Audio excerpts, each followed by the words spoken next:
Sa bidyong ito mga bes, suso naman ang ating lulutuin. Galing pa nga ito ng Bicol mga bes. All in one na nga ito kasi may kasama na sangyog at labong. Perfect match nga ito mga bes. Parang kayo ng jowa mo. Sana all.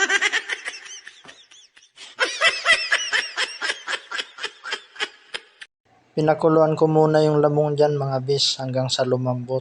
At habang pinapakuluan ko nga ang labong, tatanggalan na natin ng buntot, yung suso, para madali natin makuha ang gusto natin sa kanya.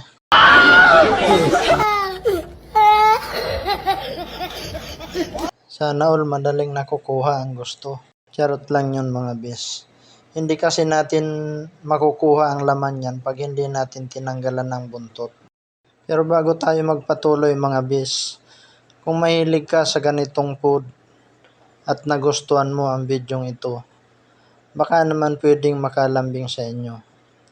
Pakipalo naman ako at pa-like and share na rin. Maraming salamat nga pala sa pinsan kong napakabait na nagsakripisyo, tumawid ng 3 ilog at umakyat ng 3 bundok para lang makapanghuli ng ganitong klaseng pang-ulam. Mahirap din kasi itong hanapin mga bes. Sa pagkakaalam ko, may oras ang paglabas nito. Lumalabas lang ito mga bes tuwing hapon or sa umaga. Pagkatapos ko nga palang putulan ng buntot mga bes ay kailangan muna natin maglaro ng bingo. Ano ka nasisira, ulo? Para makasiguro na malinis talaga ang ating kakainin.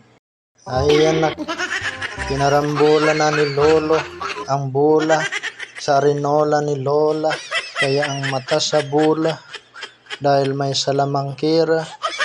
Ang unang numero sa litrang U, paborito sa is 9.